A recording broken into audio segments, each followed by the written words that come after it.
बिस्मिल्लाहिर्रहमानिर्रहीम। अस्सलाम वालेकुम। Hello everyone. उम्मीद करता हूँ आप सब खैरियत से होंगे। आज जो हमारा टॉपिक है दैट्स अबाउट टाइप्स ऑफ एसे। एसे पे मैं ऑलरेडी एक वीडियो बना चुका हूँ जिसमें मैंने एसे की डेफिनेशन इन लिटरेचर और साथ में फंक्शंस ऑफ एसे को डिस्कस किया था। सो वीडियो का जो लिंक है डिस्क्रिप्शन में, उस वीडियो को ज़रूर देख लीजिएगा ताकि एसे के जो टाइप्स है उसको समझने में आसानी हो। बढ़ते हैं अपने टॉपिक की तरफ। एसे के जो टाइप्स है उसमें हमारे पास जो पहला टाइप है narrative essay, descriptive essays, expository essays, definition essays, process essays, compare and contrast essays, research essay, argumentative essays, analysis essays, persuasive essays, cause and effect essays, critical essays, evaluation essays, classification essays. So इन सब को हम one by one देखते हैं। The first one that's about narrative essay. Essay की अगर हम definition देखें, essay is a short piece of writing on a particular subject on a particular topic. किसी भी ख़ास सब्जेक्ट पे या किसी भी ख़ास टॉपिक पे लिखना एक शॉर्ट पीस ऑफ राइटिंग के फॉर्म में, that's essay. Narrative essay tells the story and often are the most personal type of essay you may write. ये एक स्टोरी की तरह होती है और ये बिल्कुल पर्सनल टाइप होती है। ये जो ऐसे नैरेटिव टाइप एसेज होते हैं ये बिल्कुल पर्सनल टाइप होते हैं। They allow you to exercise creativity and imagination. Means ये आपको अलाउ करती है कि आप अपनी क्रिएटिविटी को यूज़ करो, उसको जो है यूज़ करो और साथ में अपनी इमेजिनेशन को। And you can base them on particular prompt such as the first time you draw a car by yourself. जैसे ये आपकी पर्सनल एक्सपीरियंस है कि जब आपने पहली दफ़ा गाड़ी चलाई थी किस तरह आपके साथ क्या हुआ था। और a more open ended prompt like a time you overcame a fear, या आपने पहली दफ़ा अपने जो फेयर है, जो खौफ है, उसको कैसे ओवरकम किया था, कंट्रोल किया था। You may submit a narrative essay usually call a personal statement. ये एक पर्सनल स्टेटमेंट की तरह होती है। मीन्स आप अपने लाइफ के किसी इंसिडेंट को डिस्कस करते हो, अपने जो आपके साथ रियल में हुआ होता है। फॉर कॉलेज और ग्रेजुएट स्कूल एप्लीकेशंस, तो ये ज़्यादातर कॉलेज और ग्रेजुएट स्कूल एप्लीकेशंस में मतलब जो स्टूडेंट्स हैं उनको पढ़ाया जाता है। You can use literary techniques in narrative essays to create an essay that reads like fiction. अब आप इसमें literary techniques भी यूज़ कर सकते हो। जैसे to do this consider including metaphors, जिसमें दो जो चीज़ें हैं उनको मिलाया जाता है, analogies, alliteration, इसमें ये consonant का जिक्र होता है, imagery जो 5 senses होते हैं, and dialogue. A narrative essay generally has an opening that gets the reader attention and provides enough background information for the story to make sense. और इसकी जो ओपनिंग होती है इस टाइप के एसेज की, मीन्स नैरेटिव एसेज की, इसकी ओपनिंग इस टाइप की होती है कि जो रीडर्स होते हैं वो जो है पे हीट करते हैं, मीन्स अटेंशन देते हैं। And a conclusion help summarise the main point of your essay और reiterate your goals. For example, if you are writing a narrative essay for a job application, you could conclude by summarizing how your experience solidified your desire to become a lawyer. तो ये एक example दी गई है और I hope narrative ऐसे की समझ आई होगी। इसके कुछ फीचर्स हम देखते हैं। फीचर्स में जो हमारे पास सबसे पहला फीचर है वो है an introduction that indicates the topic, an event or recurring activity, a personal experience or an observation. ये भी वही बात कर रहा है कि इसमें आप अपने पर्सनल जो एक्सपीरियंस है, मींस जो आपके साथ कोई इंसिडेंट हुआ है, किसी ख़ास इंसिडेंट को लेके डिस्कस करते हो। And personal stories and a great amount of detail, जो आपकी पर्सनल स्टोरीज थे उसको डिस्कस करते हो। Generally in the first person, like first person से मुराद आई एंड वी, इसमें जो है मतलब आप फर्स्ट पर्सन को यूज़ कर सकते हो। Descriptive terms to help the reader visualise the story या इवेंट्स। और इस पॉइंट का मतलब ये है कि उस स्टोरी को, मतलब जब आप नैरेटिव एसेज लिखते हो उसको इस तरह एक्सप्लेन करो जैसे जो रीडर्स होते हैं वो स्टोरी या इवेंट जो है देख रहे हो, विजुअलाइज कर रहे हो। The writing should be personalise reflecting the unique writing style and personality of the writer. ये आपकी पर्सनैलिटी, मीन्स आपकी ये जो ऐसे होगी ये बिल्कुल पर्सनलाइज होनी चाहिए। Means it's all about you. Narrative essay is all about you. So this was the first type of essay. दूसरा टाइप है हमारे पास descriptive essays. Descriptive essays provides a detail description of your subject. ये एक, जैसे इसके नाम से हमें पता चल गया कि डिस्क्रिप्टिव का क्या मतलब है। मींस ये एक डिस्क्रिप्शन के तौर पे होती है। एक ऐसे सब्जेक्ट को आप डिस्क्राइब करते हो, एक ऐसे टॉपिक को आप डिस्क्राइब करते हो जिसमें एक डिटेल होनी चाहिए, जिसमें भी अ पर्सन, प्लेस, थिंग और इवेंट, ये डिटेल ये जो डिस्क्रिप्शन है आप किसी भी शख्स के बारे में दे सकते हो, किसी जगह के बारे में दे सकते हो, किसी इवेंट और किसी चीज़ के बारे में। Descriptive essays like narrative essays allow for a more creative approach to writing. इसमें भी आपकी क्रिएटिविटी का बहुत बड़ा रोल होता है, जैसे नैरेटिव एसेज में होता था। Unlike narrative essays which provide a complete story, narrative essays में क्या होता है कि आप अपनी कंप्लीट स्टोरी जो है डिफाइन करते हो। Descriptive essays often focus only on the subject, ये एक ही सब्जेक्ट पे डिपेंड करता है। डिस्क्रिप्टिव एसे में आप एक ही सब्जेक्ट को मीन्स डिस्क्राइब करते हो। व्हेन राइटिंग अ डिस्क्रिप्टिव एसे, जब आप डिस्क्रिप्टिव एसे लिखते हो, consider including vivid imagery and incorporate actions, means ये इमेजरी का जिक्र किया गया है। विविड इमेजरी होनी चाहिए, मीन्स विविड से मुराद क्लियर थॉट्स, आपके थॉट्स क्लियर हो, sensory details and emotions to immerse the reader instead of simply explaining the situation और इवेंट्स। इतने खूबसूरती से एक्सप्लेन करो कि जो रीडर होता है वो भी इंजॉय कर सके और उस सिचुएशन उस इवेंट को मतलब खूबसूरती के साथ एक्सप्लेन करना बहुत ज़रूरी है। सिंप्लिसिटी को बिल्कुल नहीं अपनाना है। This means simply explaining the situation और events. You can do this by using strong action verbs, इसमें आप स्ट्रॉन्ग वर्ब्स यूज़ कर सकते हो। यूनिक डिस्क्रिप्टिव एडजेक्टिव्स का यूज़ कर सकते हो। This is the main point, verbs and adjectives. This can make your writing more engaging and help the reader feel more involve and connected to your essay and its characters. ऐसे verbs, ऐसे जो adjectives use करने से क्या होगा कि जो आपके रीडर्स होंगे वो उसमें इंगेज रहेंगे। अब इसके कुछ फीचर्स हैं हमारे पास। अ स्पेसिफिक सब्जेक्ट होना चाहिए and the second point specific descriptive detail होनी चाहिए, एक मुकम्मल डिटेल होनी चाहिए, that's the most important point. A clear pattern of organisation, एक पैटर्न होनी चाहिए, मींस एक ऑर्गेनाइजेशन होनी चाहिए इसकी, लाइक सब्जेक्ट, फिर उसके बाद बॉडी पैराग्राफ, उसके बाद लास्ट में conclusion. Adjectives and adverbs that help to describe the subject, जैसे एडजेक्टिव हो गए, एडवर्ब्स हो गए, वर्ब हो गए, ये सब जो है बहुत ज़रूरी है डिस्क्रिप्टिव एसे में। इससे क्या होगा, जो रीडर्स होंगे वो इंगेज होंगे आपको जो राइटिंग होगी, जो एसे होंगे उसको पढ़ने में। Expository essays, expository essays explain a topic neutrally, ये टॉपिक को न्यूट्रली एक्सप्लेन करता है। Writers use expository essays to demonstrate their knowledge or expertise in a certain area. यहाँ पे न्यूट्रली से मुराद मीन्स जो किसी को भी सपोर्ट ना करता हो, न्यूट्रल रहता हो। तो ये जो राइटर्स होते हैं वो जब एक्सप्लेन करते हैं अपनी जो नॉलेज को डिमॉन्स्ट्रेट करते हैं, वो बिल्कुल एक सर्टेन एरिया में। Teachers often assign expository essays to test their students. अब जब आप स्कूल में होते हो, कॉलेजेस में होते हो या यूनिवर्सिटी में होते हो, जब आपसे टेस्ट लिया जाता है उसमें अमूमन आपको टीचर एक्सपोजिटरी ऐसे लिखने का जो है हिंट देते हैं। Understanding of a topic, these essays often avoid emotion or opinion and instead of focus on factual information। इसमें आपके इमोशंस का बिल्कुल जिक्र नहीं होता, आपके ओपिनियंस का बिल्कुल जिक्र नहीं होता। इंस्टीड आप फोकस करते हो जस्ट जो फैक्ट्स होते हैं, जो फैक्चुअल इंफॉर्मेशन होती है उसको फोकस करते हैं। For instance, if you are writing about environmental conversation, try to avoid claiming someone should do something or taking a stance on a controversial issue। आप जब भी लिखते हो किसी भी टॉपिक पे तो उसमें जो मोस्ट इम्पॉर्टेंट है वो ये नहीं है कि आपने कंट्रोवर्शियल इशू क्रिएट करना है उस एसे के अंदर। आपने क्या करना है कि जस्ट फैक्ट्स पे ही बात करनी है। आपने अपने इमोशन से हट के, अपने ओपिनियन से हट के, अपनी जो ये कंट्रोवर्शियल इशू से हट के जो है उस एसे को डिस्क्राइब करना है। Expository essays can take different formats but they typically include, जिसमें हमारे पास होते हैं introduction with a thesis statement explaining exactly what the essay will discuss. एक इंट्रोडक्शन होती है जिसको हम थीसिस स्टेटमेंट भी कहते हैं और इसको हम लेके जो है स्टार्ट लेते हैं। The body that details the fact of the subject often citing sources, वही बात करें दरमियान में जो है ओबियसली इसको बॉडी कहा जाता है जो मिड में आप एक्सप्लेन करते हो। और लास्ट में conclusion, the summarise the main points. Conclusion में आपने क्या होता है, जो आपने मेन पॉइंट्स मिड में लिखे थे उसको जो है आपने समराइज़ करना है कंक्लूजन में।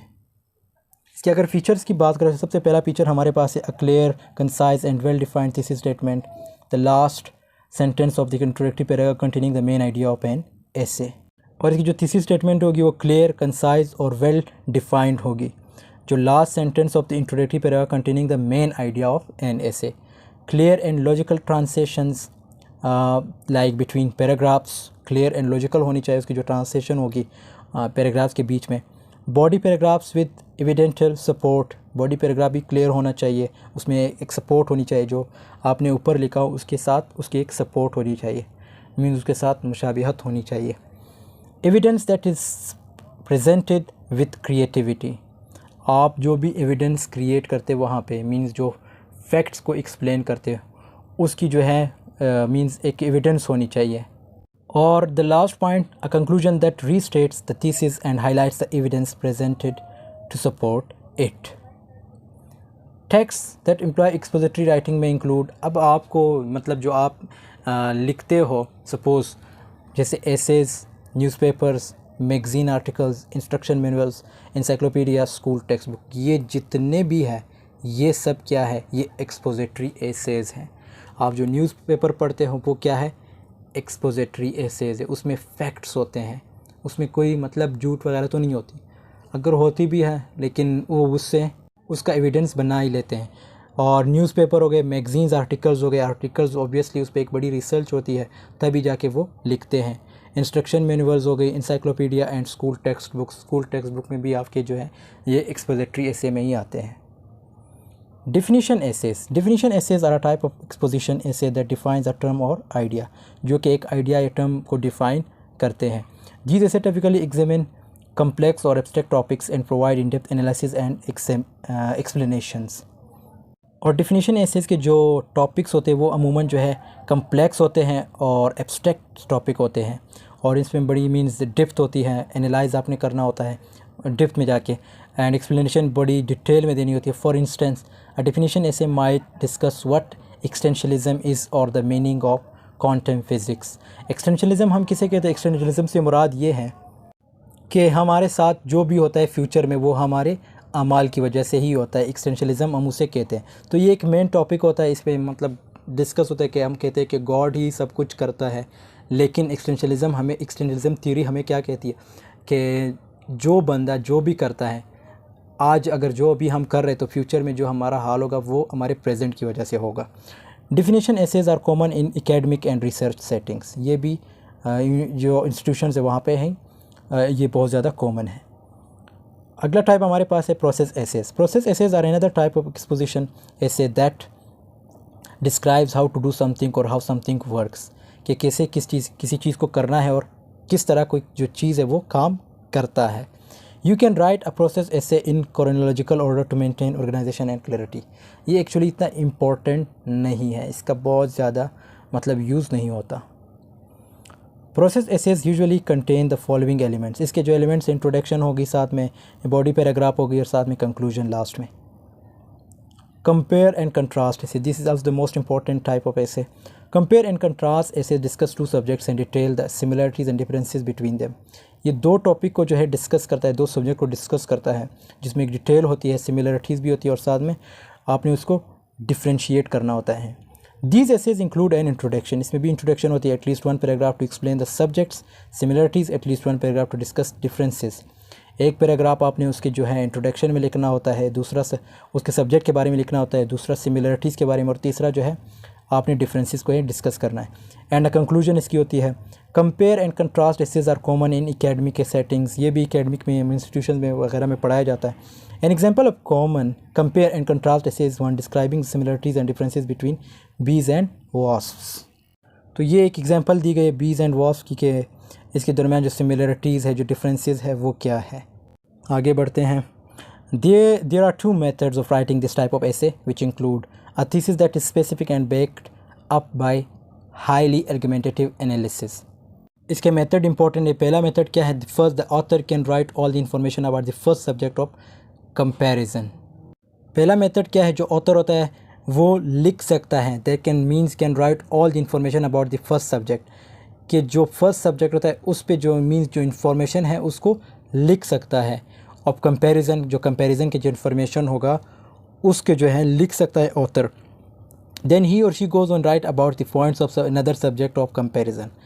ये बिल्कुल जैसे पिछले में हमने मतलब इसके जो डिफिनीशन है उसमें डिस्कस किया था कि इसका एक मेथड होता है, स्टार्ट में क्या लिखना होता है, इंट्रोडक्शन, सिमिलरिटीज़ और डिफरेंसेस देखने होते हैं। मेथड 2 में क्या बताया गया, one can discuss the similar aspects of one subject in a few paragraphs. और सेम टू सेम उसी तरह जो एक सब्जेक्ट होगा उसको जो है explain means in a few paragraph में किया जा सकता है। जैसे बीज है उसको जो है एक मतलब फ्यू पैराग्राफ्स में जो है एक्सप्लेन किया जा सकता है। One can discuss the differences of the same subject in the next few paragraphs, इस तरह नेक्स्ट फ्यू पैराग्राफ्स में भी उसको डिस्कस किया जा सकता है। Research essays, a research essay include a presentation of facts, जिसमें फैक्ट्स होती है। This is the most important point, क्योंकि रिसर्च वर्ड से ही हमें पता चल गया कि इसमें आपने रिसर्च करनी होती है, तो मीन्स आपने फैक्ट को ढूंढना होता है। Which are based upon reading और कंसल्टिंग सेवरल सोर्सेज, मतलब आपने डिफरेंट सोर्सेज से हेल्प लेनी होती है जहाँ पे फैक्ट्स आपको मिलते हैं। There are two types of research essay, argumentative and analysis. An argumentative research essay proves a point, while an analytical research essay simply informs the reader about the topic। Argumentative essay में क्या होता है, ये जो है point को जो है प्रूव करता है, मीन्स साबित करता है। एनालिटिकल रिसर्च में क्या होता है, इसमें जो है सिंपली जो इन्फॉर्म करता है the reader about the topic, reader को जो है इन्फॉर्म किया जाता है उस टॉपिक के बारे में। Features of a research paper include, an interesting topic होनी चाहिए, उसके टॉपिक के क्या होने चाहिए, facts, that's the most important। Description of a problem, and the third one, third point, the definition of the terms, concepts and vocabulary you use, मतलब उसकी definition, concept और vocabulary जो आप use करते हो, that's the most appropriate। A summary of your research in the conclusion, और आपके जो रिसर्च की जो समरी होगी उसको कंक्लूजन में ही लिखना होगा। Argumentative essays, argumentative essays try to convince the reader to take a certain side based on the information the writer presents। Argumentative essays rely on facts rather than emotion to saw away the readers। Argumentative essay में क्या होता है, जो reader है उसको convince किया जाता है। कौन कन्विंस करने की कोशिश करता है, जो राइटर होता है जिसने ऐसे लिखा होता है। आर्गुमेंटेटिव ऐसे रिलाइज ऑन फैक्ट्स, ये facts rather than emotion, means argumentative essay में भी बहुत इंपॉर्टेंट है ये वर्ड कि फैक्ट्स पे ही डिपेंड करती है। रादर देन इमोशंस, जिसमें आपके इमोशंस की बिल्कुल वैल्यू नहीं। To sway the readers, for instance an argumentative essay may discuss why company should offer wellness packages as part of their benefits plan, ये एक एग्जांपल दी गई इन्होंने। The essay can incorporate research about how regular exercise increase productivity and how people who eat well and work out take fewer sick days. तो इसके कुछ example हैं, easy है, आप लोगों को भी समझ आई होगी।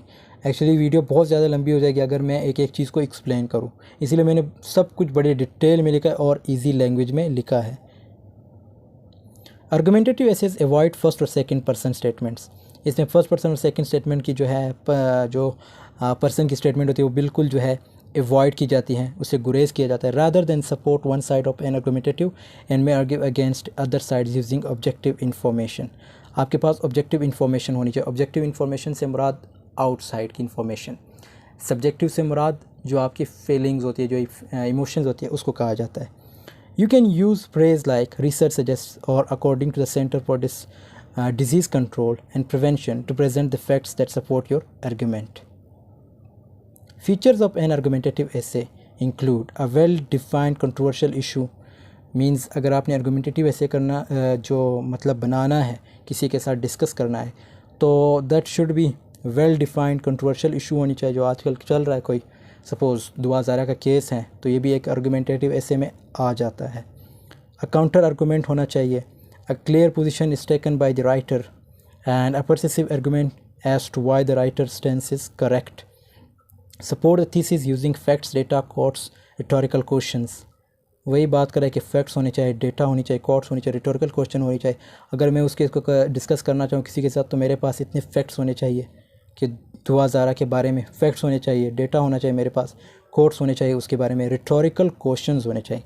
Are reasonable, confident, tone, lack of bias, इसमें जो है आप मतलब ये नहीं कि आप झगड़ा करना स्टार्ट कर दें, उसके आर्गूमेंट्स को भी आपने सुनना होगा और आपने फिर एक रीज़नेबल कॉन्फिडेंट टोन जो है यूज़ करना है, लेक ऑफ बायस से हट के। Analysis essays, an analysis essay is often called an analytical essay, is paper that presents a critical assessment of a text like concept, behavior or other entity in a through an academic way. Analysis या analytical essays वो होते हैं जब आप किसी भी text की critical assessment करते हो, उसको रिप्रेजेंट करते हो in the form of paper, that's analysis essay. Behaviour like concept हो गया, बिहेवियर और other entity in through and academic way. As its name suggests, an analysis essay intends to analyze using a variety of critical thinking skills and approaches. Features of an analytical essay include a strong thesis that states the author's position on the text you are analyzing. Facts होने चाहिए, इसी तरह a critical evaluation of the structure and information of the text होनी चाहिए, a conclusion that restates the thesis in a different way than before and briefly restates the supporting details. तो ये भी easy है, इसके फीचर्स हैं, इसको भी याद कर लीजिएगा, तभी आप ये जो एनालिटिकल एसे को जो है डेवलप कर सकोगे। Persuasive essays aim to persuade readers to have an opinion और take our side using facts and emotional appeals. ये भी बहुत इंपॉर्टेंट एसे है। परसेसिव एसे वो एसेज होते हैं, परसेसिव एसे का मकसद ये होता है कि जो रीडर्स होते हैं उनको परसीव्ड किया जाए, मीन्स उन्हें मनाया जाए। टू हैव एन ओपिनियन और take a side using facts and emotional appeals, के जो मतलब किसी भी फैक्ट्स या इमोशनल अपील्स जो होते हैं वो किसी के भी हो सकते हैं, मतलब उनका साइड ले ले। That's परसेसिव essays. परसेसिव का मतलब यही है, मीन्स परसीव्ड, मनाना। किसको मनाना? रीडर्स को मनाना, जो पढ़ते हैं। To support an argumentative or cause, persuasive essays can include moral and emotional reasoning to connect to the reader. तो इसमें आपके इमोशंस, मोरल वगैरह का भी जो है मतलब उसकी जो है एंट्री होती है। For example, a persuasive essay about the previous topics of companies including wellness packages in employee benefits में include appeals to employer satisfaction। ये एक एग्जांपल है जो पिछले में हमने डिस्कस की थी, तो उसी से ली गई है। इसको भी ज़रूर डिस्कस आप लोग पढ़ लीजिएगा। I hope it will work out for you. Cause and effect essays. Cause and effect essays detail why certain events or situations lead to other events. Cause and effect essays वो होते हैं जिसमें हम detail में बात करते हैं किसी भी इवेंट को लेके, किसी भी सिचुएशन को लेके जो अगले इवेंट से जो है लीड करता हो, उसकी रहनुमाई करता हो, उसको हम डिस्कस करते हैं। Writer creates a clear connection between the two sets of events or circumstances and explain what features of the initiating event created the subsequent incidents. Cause and effects essays are types of expository। ये भी expository essay की एक type है। expository essay जो हमने back में discuss की थी। So the state facts and avoid subjective opinions। इसमें आपके subjective opinions बिल्कुल मतलब इंक्लूड नहीं होता। subjective opinion जैसे मैंने बताया कि इमोशंस, फीलिंग्स वगैरह को कहा जाता है। A cause and effect essay may examine how Charles Darwin scientific discoveries led to the origin of new theories of social science for instance.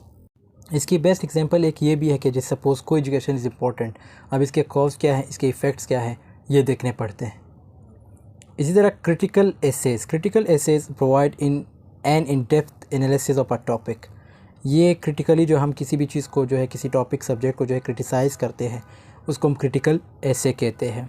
मतलब एक डेप्थ इंफॉर्मेशन होनी चाहिए आपके पास उस टॉपिक के बारे में।